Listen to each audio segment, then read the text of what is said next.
ಅದೇ ರೀತಿ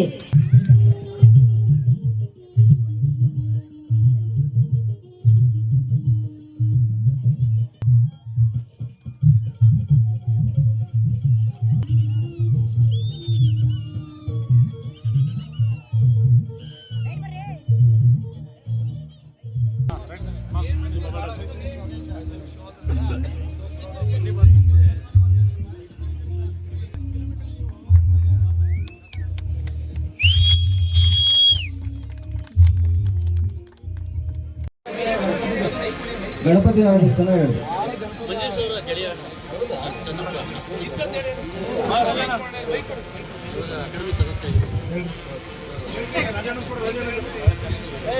ಹಲೋ ಆಯೋಜಕರು ಎಲ್ಲರೂ ಕೂಡ ಆರಿಸಿರವರು ಮಂಜುರವರು ಅದೇ ರೀತಿ ವಿಜಯರವರು ಸಚಿವರಾದಂತಹ ಶನಿವಾರ ಸ್ವಾಮಿರವರು ಮತ್ತೆ ಅದೇ ರೀತಿ ಕೃಷ್ಣೇಗೌಡರು ಇವರೆಲ್ಲರೂ ಸನ್ಮಾನ ಕಾರ್ಯಕ್ರಮ ಒಂದೆರಡು ತಿಂಗಳ ಪರಿಶ್ರಮದ ಮಟ್ಟಿಗೆ 4 ದಿನ ಯಶಸ್ವಿ ಇದನ್ನ ಪ್ರತಿಭಟನೆ ಮಾಡಿದಂತ ಉಷಾ ಅವರಿಗೆ ಹಾಗೂ ನಮ್ಮ ನಾಟಕ ಸ್ವಲ್ಪ ಜೋಶ್ ಕರ್ಕೊಂಡ್ಬಿಟ್ಟಾರೆ ನಮ್ಮ ಅಭಿಮಾನಿಗಳು ನಮ್ಮ ಕಾರ್ಯಕರ್ತರೆಲ್ಲ ಸ್ವಲ್ಪ ಜೋಶಾಗಿ ಇದು ಮಾಡಿ ಅವರಿಗೆ ಪ್ರೋತ್ಸಾಹ ನೀಡಬೇಕು ಅಂತ ಹೇಳಿ ತಮ್ಮಲ್ಲಿ ಕೇಳ್ಕೊಳ್ತೀನಿ. ನಮ್ಮ ದೇವಾನಂದ ವರಪ್ರಸಾದ್ ಅವರು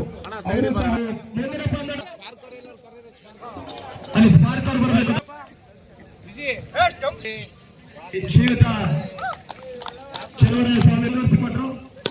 ಈಗ ಫೀಲ್ಡಿಂಗ್ ಮಾಡ್ತಾರೆ, ಆಕೆ ಮಾತ್ರ ಆಗ್ಬೇಕು. ಶಿವಂತ ಸ್ಮಾರಕ ಅವರು ಏನಿದ್ರು ಕೂಡ ಬನ್ನಿ ಇದರ ಮಧ್ಯೆ ಮತ್ತೆ ಬೆಳ್ಳಿಯ ದಾಡಿಯಲ್ಲಿ ಶೂನ್ಯದ ಮುಚ್ಚಳಿಕೆ ಮಾತ್ರ ಬಾಕಿ ಉಳಿತಾ ಇದೆ. ನಾಟ್ ನಿಲುವರಿಗಳು ಬೆಳ್ಳಿ ಮತ್ತೆ ಸುಂದರ ಆಟಗಳು ಮಾಡ್ತಾ ಇದೆ. ಲೆಕ್ಕಾಚಾರದ ಆಟಗಳು ತಟ್ಟಿ ಮುಟ್ಟಿ ಆಡೋದ್ರಲ್ಲಿ ಸಫಲತೆ ಮಾತ್ರ ಸುಂದರ ಆಟಗಳು ಬರ್ತಾ ಇದೆ. ಕೇವಲ ಒಂಟಿ ಊಟ ಮಾತ್ರ ಬಾಕಿ ಉಳಿತಾ ಇದೆ.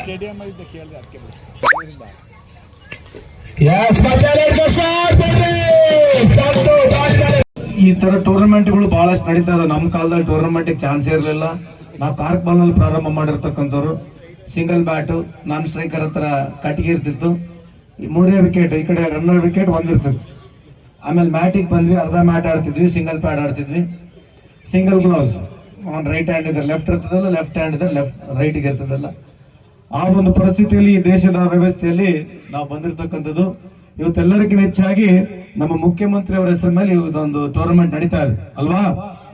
ಹೌದಿಲ್ಲ? ಅದಕ್ಕೆ ಈ ಟೂರ್ನಮೆಂಟ್ ಮುಖಾಂತರ ಇಲ್ಲಿ ಸೇರಿರ್ತಕ್ಕಂಥ ಪ್ರತಿಯೊಬ್ಬರು ನಮ್ಮ ಸಿದ್ದರಾಮಯ್ಯನವರು 100 ಕಾಲ ದೇವರು ಅವರ ಆಯುಷ್ಯ ಕೊಡಬೇಕಂತ ತಮ್ಮ ಮುಖಾಂತರ ಬೇಡಿಕೊಳ್ತೇನೆ. ಸನ್ಮಾನ್ಯ ಮುಖ್ಯಮಂತ್ರಿ ಆಗಿರ್ತಕ್ಕಂಥ ಸಿದ್ದರಾಮಯ್ಯ ಅವರಿಗೂ ಚಲವಣ್ಣವರಿಗೆ ನೀವು ವಿಶೇಷವಾದಂತಹ ಆಶೀರ್ವಾದ ಮಾಡಿ ಅಂತ ಈ ಸಂದರ್ಭದಲ್ಲಿ ಹೇಳಿ ನಮ್ಮನ್ನ ಸದಾ ಯಾವಾಗನ ಕರೆಸ್ಕೊಳ್ಳಿ. ಇಂಥ ಒಂದು ವಿಶೇಷವಾದಂತಹ ಟೂರ್ನಮೆಂಟ್ ಅಷ್ಟೇ ಇಲ್ಲ, ಬರೀ ಕ್ರಿಕೆಟ್ ಅಷ್ಟೇ ಟೂರ್ನಮೆಂಟ್ ಮಾಡಿ ನಿಂದಿಸ್ಬೇಡಲ್ಲ. ಎಲ್ಲ ರೂರಲ್ ಇರ್ತಕ್ಕಂಥ ಎಲ್ಲ ಸ್ಪೋರ್ಟ್ಸ್ಗಳು ಪ್ರತಿ ವರ್ಷ ಮಾಡ್ರಿ.